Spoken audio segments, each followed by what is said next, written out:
जब दुनिया की सबसे विशाल कौम रेत में दफन हो गई तो उनके बाद जमीन पर किसने राज किया? तबाही के उस खौफनाक मंजर के बाद अरब के पहाड़ों में एक नई ताकत उभर कर सामने आई, कौम समूद। इन्हें अल्लाह ने वो हुनर अता किया था जो पूरी इंसानी तारीख में किसी के पास नहीं था। ये ईंट और गारे से नहीं बल्कि सीधे ठोस पहाड़ों को काटकर उनके अंदर आलीशान महल बनाते थे। सर्दियों में गर्म और गर्मियों में ठंडे रहने वाले ये महल उनकी बेमिसाल ताकत और इंजीनियरिंग का सबूत थे।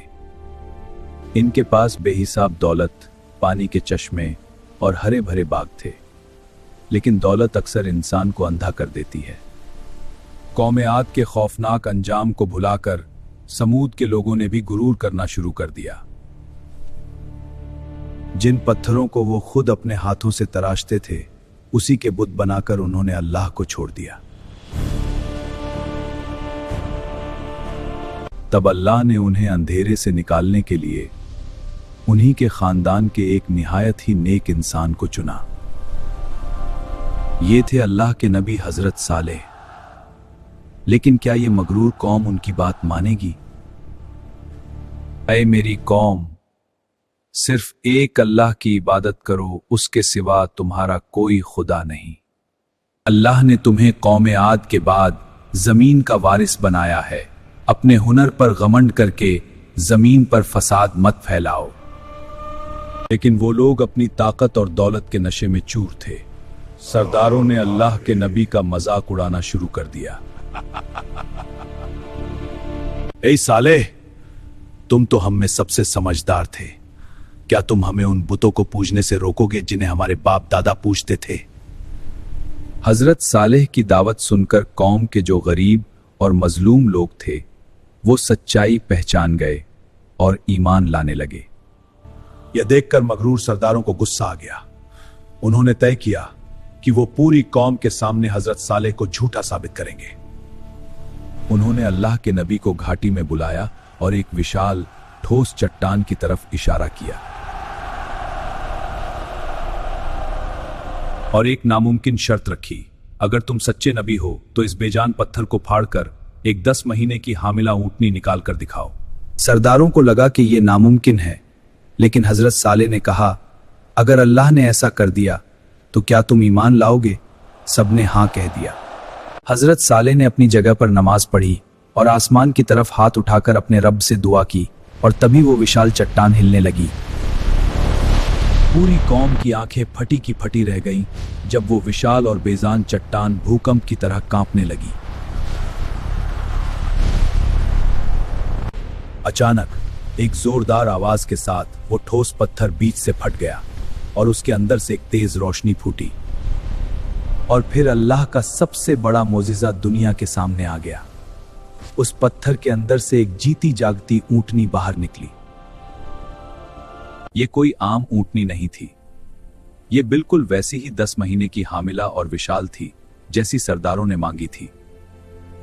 इस नामुमकिन मंजर को देखकर कुछ लोग तो खुशी से रो पड़े और उसी वक्त सजदे में गिरकर ईमान ले आए।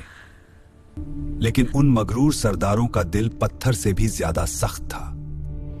अपनी आंखों से मोजिज़ा देखने के बाद भी वो अपने वादे से मुकर गए। हजरत सालेह ने चेतावनी दी, ऐ मेरी कौम, यह अल्लाह की ऊंटनी है जो तुम्हारे लिए एक खुली निशानी है। इसे अल्लाह की जमीन पर आजाद चरने दो और इसे कोई भी नुकसान मत पहुंचाना, वरना तुम पर दर्दनाक अजाब टूट पड़ेगा। अब अल्लाह का हुक्म हुआ कि कुएं का पानी एक दिन सिर्फ ये ऊंटनी पिएगी और अगले दिन पूरी कौम। जिस दिन ऊंटनी पानी पीती वो पूरी कौम के लिए बेहिसाब दूध देती। लेकिन उन 9 सरदारों की नफरत अब एक खौफनाक साजिश बन चुकी थी। कौम के उन 9 सबसे बुरे सरदारों ने तय कर लिया था कि वो इस मोजिज़ा ऊंटनी को जिंदा नहीं छोड़ेंगे। एक अंधेरी रात में जब वो बेजुबान और मासूम ऊंटनी सुकून से बैठी थी, उन्होंने उस पर हमला कर दिया। सबसे पहले एक बदनसीब सरदार ने उसके पैरों पर वार किया और उस विशाल ऊंटनी को जमीन पर गिरा दिया। और फिर उन जालिमों ने मिलकर उस अल्लाह की ऊंटनी को बेरहमी से कत्ल कर दिया।